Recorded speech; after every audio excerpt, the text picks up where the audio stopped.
Hey guys, today I actually had something that crossed my mind and I just wanted to talk to you about it, just get it off my chest type thing. I never really cared for this topic, I guess, or maybe I did care, I just didn't know how much I cared about it, but it kind of crossed my mind in a way to where I felt uncomfortable. So I wanted to talk to you about it because it is something that be financial or mess with my finances. So I just wanted to make sure that I'm bringing it to your attention because it was brought to my attention. Now, if y'all are new here, my name is Cassandra. I am on a journey to leave my 9-to-5 job. I am trying to get my finances in order, and I'm also trying to become debt-free. I am trying to increase all of my streams of income. I'm trying to focus on one thing at a time and just knock out as many things as I possibly can. Not 100% sure how this is actually going to end, if I'm going to even stick with the 2-year process. All I know is that I'm trying to quit my job strategically, and I'm not trying to quit it mentally, because mentally I feel like I've already tapped out. I'm trying my hardest to stay at this job. I don't know if I'm going to stay at this job after I move within like 3-4 months, whatever. I don't know how long it's going to take for me to move. I just called my office today to let them know that I wanted to transfer from one unit to a next, whatever. So we'll be in another apartment for at least another year, just because the price of the apartment that I'm in right now is $1,800, and if I transfer to another apartment complex, it will be $1,300. So financially, I know that I'm going to be stuck with another apartment, but I don't have to stay with the job. So I know that whenever you move from one unit to another, or if you move from one apartment complex to another apartment complex, they look at the last 6 months, I believe, or 3 months of your work history, and so I don't necessarily need that in order to move. To purchase a house, I know that you have to have at least 2 years of income, and from my understanding, if I were to stay in the field of the collections, then I'm pretty sure that it will be the same thing, but I'm not sure if I'm going to be sticking with this job. I have a problem with my ears, and so I'm working at a call center with a headset, and it feels like it gets worse than it actually getting better, and so I just need to have that time away, find something that is not going to affect me in a negative way. So with that being said, today I had a call, and the call kind of disturbed me a little bit more than what I thought it was going to. I understand everybody's going through something. Everybody is struggling in one way or another. Most people who are middle class or lower struggle in just the way the society has actually changed into, like, the cost of living. Everything has actually gone up, and it's not getting better. We're at the point to where we just got to figure out how to make more money, right? So it is a really horrible time to quit my job and try to look for another job. So it is on the back of my mind that I really need to make sure that I do this strategically and don't just quit or don't get fired. With how they're laying everybody off and not wanting people because of AI, or because they are doing so many different changes within the department, you don't know what's going to happen with your job. So fingers crossed I could stay at this job at least until I move out of this apartment complex, or out of this apartment to the next. So back to how it affected me. One of the calls that I had, a lot of people want to tell you the story as to why they're not able to make a payment on the account. What prevented them. You get a lot of scams have happened, a lot of fraudulent activities. Some people are co-signers. It's like you never know what's happening with someone, and they have their life together, but whoever they co-sign for is not. Well, in this situation, it was a little bit different. So this lady was actually married to her high school sweetheart. She's 80-something years old, never worked a day in her life. She never had to work a 9-to-5. Whenever she was working, they lived on a farm for a few years, and so she was able to sell their crop, but that was with her husband. And she never had to have like a job per se to actually pay for things.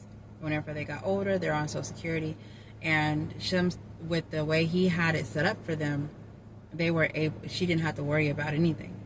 He took care of her from high school, and she's 80 years old. So they got to the point to where she was able to take care of all the bills. She's able to take care of everything, but she never had to actually lift a finger to call anybody to make sure that the bills were paid. So she didn't even know how to do it at the age of 80. So because of that, it made me think, like, what's going to happen to you whenever you pass away? If you're head of household and you pass away, and the people that you're taking care of, whatever, are they going to be taken care of financially? Me, yes. If I pass away, then my family will be taken care of financially because the life insurance takes in place. But what got me out of that story whenever I had that lady on the phone is that financially, she's successful. Financially, she's satisfied. But mentally, she said that she just got out of rehab because that her husband's death that happened over a year ago put her in a mental state to where she could not function at all. She could not understand that she had to eat. She could not understand that she had to do things. She was so distraught that mentally, with her age, it hit her something serious. And there's so many people out there that have mental problems that have not diagnosed those mental problems. And I used to think that mental problems was not real. If I'm being honest, I used to be that person. Like my son's dad, he used to try to use that against me. Like he would always try to manipulate me in a way of staying with him because he said that he was like depressed or that, you know, something was going on mentally that he could not handle.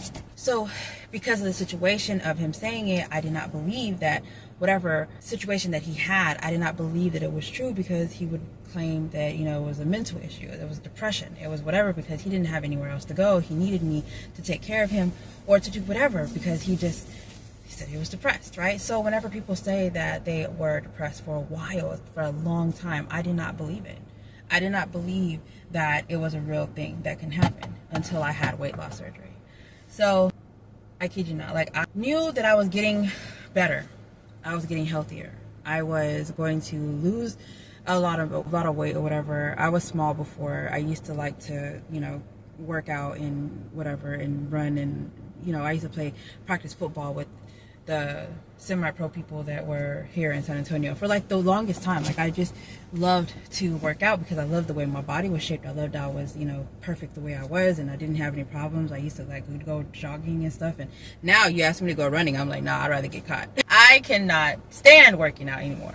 So it's like mental illness is such a strong thing to where I put myself in a dark place. Like I was losing weight so fast, I thought I was going to get saggy skin. I thought that I was going to have to start buying all these clothes, and I hate shopping. It was just like one of those things I was like, cannot stand it.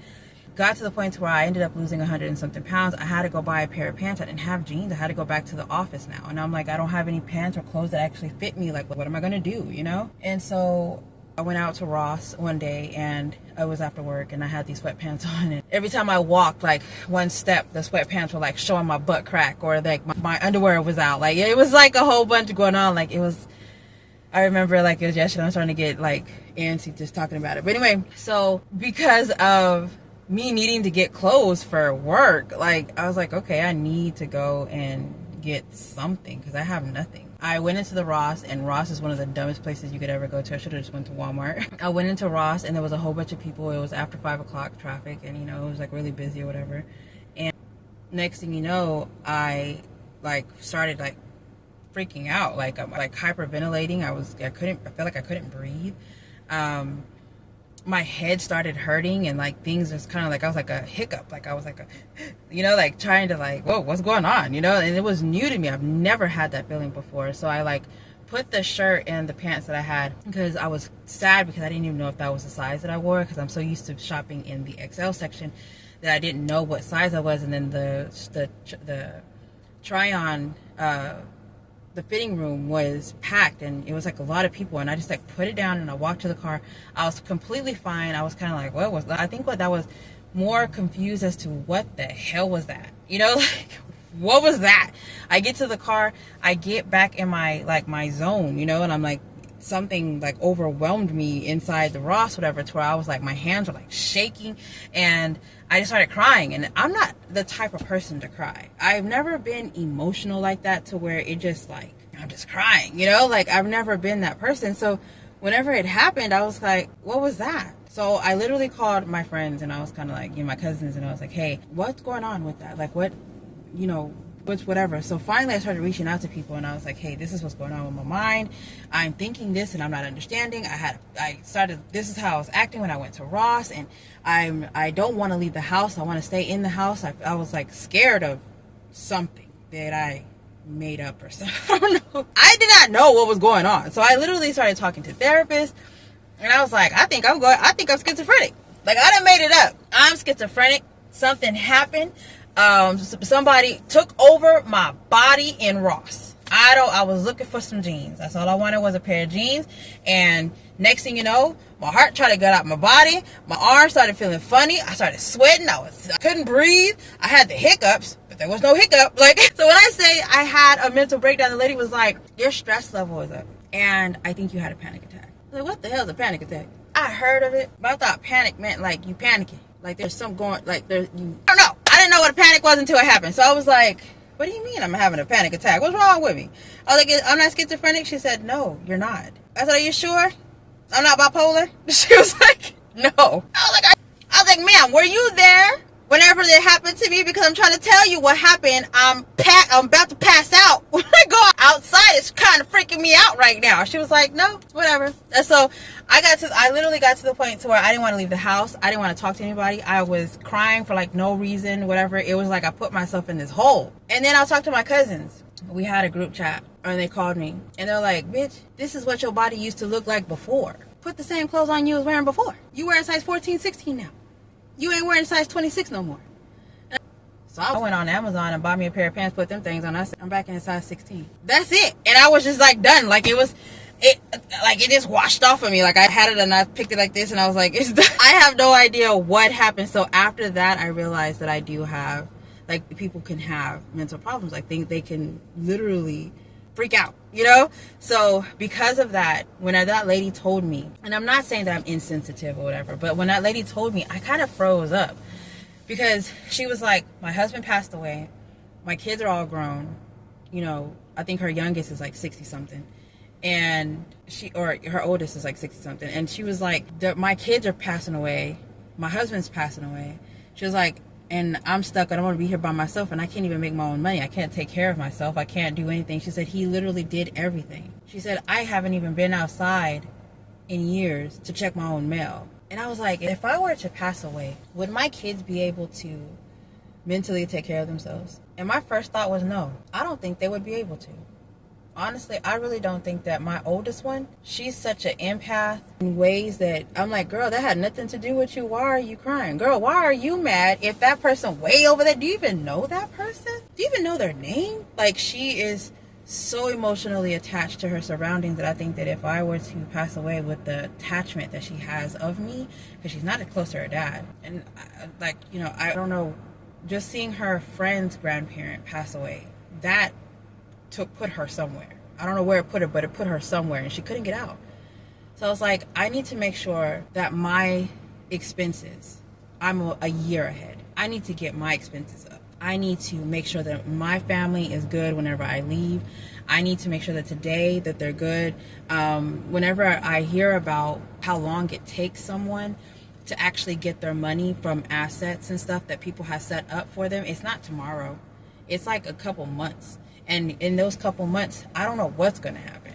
So I would like to have my kids have like a therapist that they get to know, have somebody that they can talk to, some like mental something or another. I would really like for them to be able to mentally be not prepared for death, but like feel like they have someone and that they're not alone. And I would like for their finances to be good. Like this lady, she was mentally, she was not in a place where she could do, but she was able to come back to a home after a year of being in rehab. She was able to come back to the house that her husband built for her and her family. She had a home because he made it right for her. She was able to get her life processed through or whatever. And her great granddaughter is the reason why she got out of it. They went to go visit. Her birthday was coming up, and she was like, you missed my last birthday and grandpa missed my last birthday. He's never going to come to any more. She's like, are you not going to be able to come to any more either? And that snapped that lady out of her little trance. And she was like, I need to be there for my grandbaby. And so she's able to go back home. She's able to take care of herself. She's financially stable. But just because she was able to doesn't mean that somebody else is able to. So with that being said, it motivated me to stay focused, make sure that my life is where it needs to be, make sure that my kids are taken care of, and not take for granted the little things. Like, I need to make sure that the life insurance that I have on myself is going to cover my kids. I need to make sure that they have like a therapist on that policy, if it's even something that can be covered. And I need to make sure there's like a will, make sure that all my assets are in one spot so that, you know, whenever if they had to go to therapy, if they had to go to a rehab or whatever the situation is, whenever they get out and back on their feet, that they have like a solid ground. So I'm going to stick to my goal. I want to have another video of like just my goals for the 2027 goals. I don't even remember doing a 2026 goals. I feel like during February time frame, everything had changed. Like me taking those 2 months of a break actually hindered me a lot, put me back a lot, and then having another couple of weeks going off, like it was just a lot. So I feel like I'm trying to put then my car messing up and me trying to move. It's a lot of stuff that's building up that has put me back, but I'm gonna get back on track. I'm gonna get back to where I was. I'm gonna be debt free again. I'm gonna make the $10,000 to $15,000 a month, and I'm about to make it to where I'm never gonna fall again. So with that being said, I know this was just like a random clip that, you know, you're like, what is this video about? I need to make sure that everything is in order. Don't take little things for granted. Mental health is a serious thing. I don't know what a mental health number would be for all countries or whatever, but I know here in the United States, I'll leave it in the description because you need to have somebody to talk to. So outside of that, thank you so much for listening to my vent. That lady actually touched me something serious. I don't know if this is actually going to reach out to anybody else, but if you don't have life insurance, please get life insurance. If you don't have a year's worth of expenses, please get that so that your loved ones can be taken care of, so they can have somewhere to come home to, or be able to just take off of work and mourn your loss. So yeah, I know it's a very sad video, but I'd never thought about this. And I honestly want to say that the reason why I thought about it is because the person I'm dating right now, I don't think he would mentally be able to handle that if me and him were to get that serious, like death. He takes a friend's death very hard. Somebody that he actually loves, somebody close to him like that, I don't know how he would actually he's a mentally strong person. Don't get me wrong, he is so strong. But you never know what happens when it's your spouse, it's your mom, it's your dad, it's something like that. You never know how that person's going to take it. So that crossed my mind. My kid's not, I don't know if my oldest could take. My middle baby, I feel like my middle baby, she's really tough. She's tough.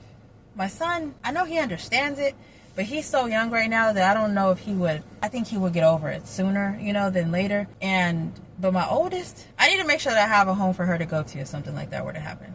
So that motivated me. I'm not going to lie. So y'all are going to see some changes. I'm going to look into some things. I'm going to have a goal video coming out. I'm going to have a future thing coming out on my budget channel. I'm not even sure if this is going to be on my budget channel or on my starting over channel. I have no idea where this is going to be, but wherever it's at, if you got this message, make sure that you look into trying to get a year ahead, just so that you can make sure that your loved ones are taken care of. But thank y'all so much for staying to the end. If y'all are here till the end, make sure that you put I love my loved ones in the comments down below. Bye guys, y'all stay safe.